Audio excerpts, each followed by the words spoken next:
we open up with some Marvel news. And the Marvel news we're going to open up with is episode number 8 of X-Men. Let's talk about it. Let's talk about the bastard Bastion. Sorry, you know what? I'm jumping too far ahead. Let's reel it back a bit. Where did we leave off, sir? As far as the last episode, Bright Eyes. Bright Eyes was very interesting because we found out who was working with Mr. Sinister. And of course, it was the man that you just got a little emotional about. Which I get it.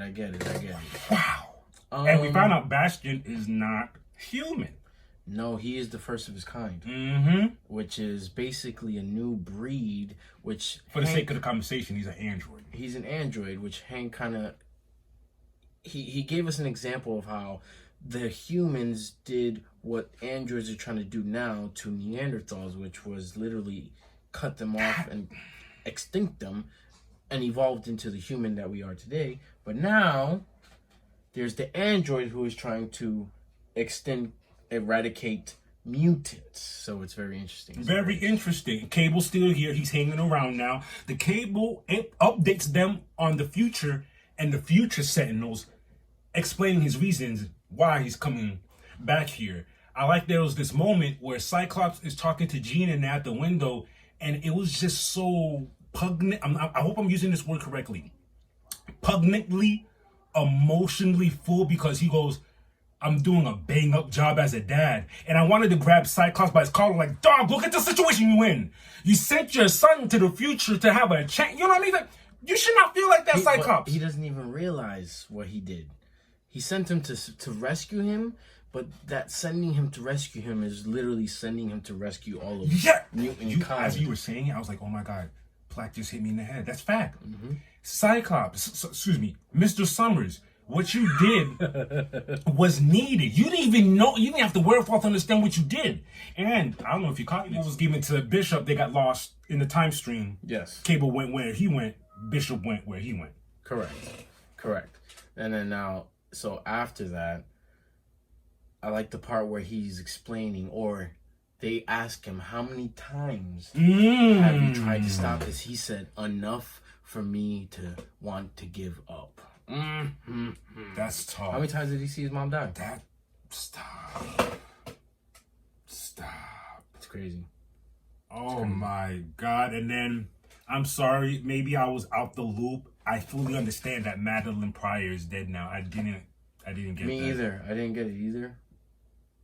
But the fact that they went on a whole episode saying that they couldn't find any survivors, and the last survivor they found was Emma Frost, just because of her evolution. Which is another crazy thing, but okay.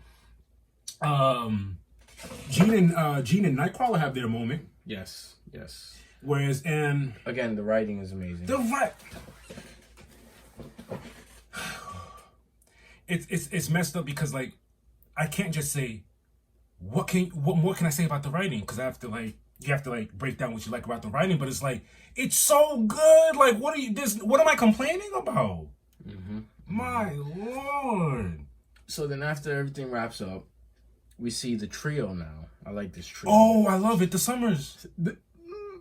Yes and no. Don't do that. Don't break my heart. But it is. Don't break my heart. Break your heart. Cyclops, Jean, and Cable are on their way to Pittsburgh to basically find Bastion's childhood home. They went there to go find a warehouse for Sentinels, and they find out it's his childhood home. Correct. And we go in, and that was his mom. Yeah, I think that was his. Yes. When they land, they're in the neighborhood, and then Jean realizes they're in his childhood home. They walk in and they see, I guess, Mama Bastion. I guess. Looked like a setup from the beginning. Yeah, as soon as I saw it, I was like, man, it's already gonna go left, but whatever. If you want to do the whole go through the motions if you need to. So they go through the rooms and all that other stuff. Cable is a big bad boy, but he got a soft spot. Yeah. He got mommy and daddy issues. Oh, I remember. So he's like, yeah, I'll take care of you. He's like, you already bossing me around when you told him to get the back of the ship and put your seatbelt on. We've around this era, we figure it out, which wasn't hard to figure out. Sinister and Bastion, they're in cahoots. They're doing what they do. We get back to Magneto being held hostage again, which is insane to me. And what I don't get is the UN director. Is she the director, or is she like the link between the UN and the mutants? Like she's trying to be the in between person. Remember what I told you? I think that's Mystique. Oh, you know why I think that Mystique? Remember in X-Men? Because the way she said it too. Not only that, Mystique stay doing that. X-Men animated series when Apocalypse showed up. Yep. He had his little helper. It was her the whole time. So it is Mystique because of the way she said what she said and the way Magneto lifted his eyes and realized she begged for his forgiveness. I was like, that has to be Mystique. Yep. Again, the writing. Jean. Okay, no. We get back to Jean and Toad, and we figure out that more about the Bastions. Yes, they figure out the beginning of why Bastion is an android. Bastion's father, before they conceived Bastion's father's a janitor, was infected by a future technovirus. Basically, almost the same technovirus that got implanted by Sinister into Cable. It's just, I guess it's a more advanced version now because it's from the future. Came to the past, infected his father, thus creating the first Bastion of his type, which is an android. Sinister's name begins with the letter S. You know what else begins with the letter S? Slimy. I hate his guts. Yes. They're going through all this pain and peril and families are being ripped apart because you want to be a slimy chemist, whatever I want to place hands on Mr. Sinister. That's all I want to know. We get some goodies in this episode. Who do we see, my good sir? Well, so after the X-Mansion gets all blown up to pieces by a whole bunch of androids, Bastion pulls up and he basically has... Before he pulls up, he has a conference call, I'm guessing everyone he had a conference call. A Zoom. It was a Zoom. Bastion was on a Zoom call. 1997 Zoom call. Okay. And I'm guessing everyone's in cahoots for this rollout, whatever that they're trying to do. This rollout is crazy. That's what it is. So we see my favorite. Your boy, Dr. Doom. I'm actually surprised. I'm not. He's a part of this? Why? Why are you attacking mutants? Get rid of everybody that is not part of. You know what? I take that back because knowing Doom, he's a part. Knowing Doom, he's a part of it just to get rid of them and then get rid of you. Get rid of. Let me take that back. Get rid of a certain population. I know Doom. Yeah.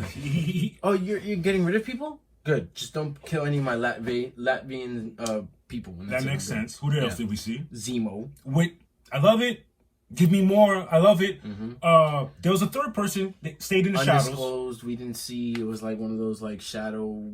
You know. What's those shows where you get the ex gangsters and they silhouette? Yes, give you the silhouette. Exactly. But yeah, that happens, and of course, Sinister calls up during the Zoom meeting. Your human friend has freed Magneto. Yes, another reason why I thought she was Mystique, but yes.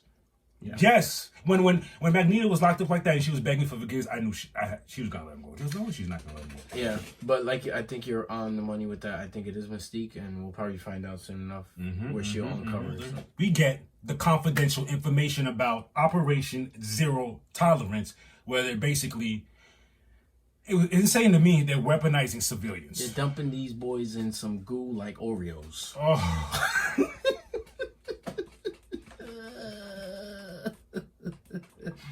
Essentially, that's what's going on. Get out, now you're an android. Oh. Insane.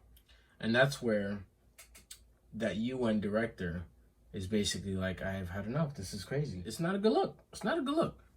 I would right then and there, I'd be like, yeah, and for that reason, I'm out on some Shark Tank shit. Yeah, even if that's not Mystique and it's just a regular person, yeah, I'm out. Do what you want with me because what y'all got going on, there's no, think about it this way. if their plan is successful, what spot do you have in the future? You're a regular. Human. Who are you? They get rid of you just like that. Yeah. So like, the thing is, you got to understand this. It's like mutants is the biggest threat. Humans, what are y'all gonna do to us? My problem is Bastion and them. They're making mutants a threat. Like you went out of nowhere. The future's in trouble. We need to like. Okay, that's why I feel like they're lying. But what an episode! That was episode 8. Episode 8, and I think there's 2 more episodes left, which makes sense. It leaves off with Professor X. First of all, Wolverine asking. Oh for my! Professor X. Before we get out of here, the all the civilians waking up, turning into androids. How scary was that? Mm-hmm. Magneto going to the polar ice cap and just magnetically pulling everything. Mm-hmm. Mag and Wolverine goes, he did it. I can't believe he did it. He's like, declared- what? Saved our butts? No. Declared war. Where's Professor X when we need him?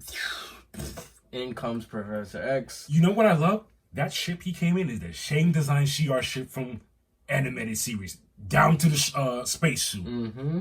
And boom, my man comes out. My X-Men to me. Rest in peace, Gambit. Mm-hmm. Mm-hmm. But that's all we have for X-Men 97 news, because again, we could go on for hours with just this news. As far as Marvel, we ain't got nothing else. That's it for That now. was a good, juicy part of our Marvel news. But till next time, we'll talk about episode 9. And now,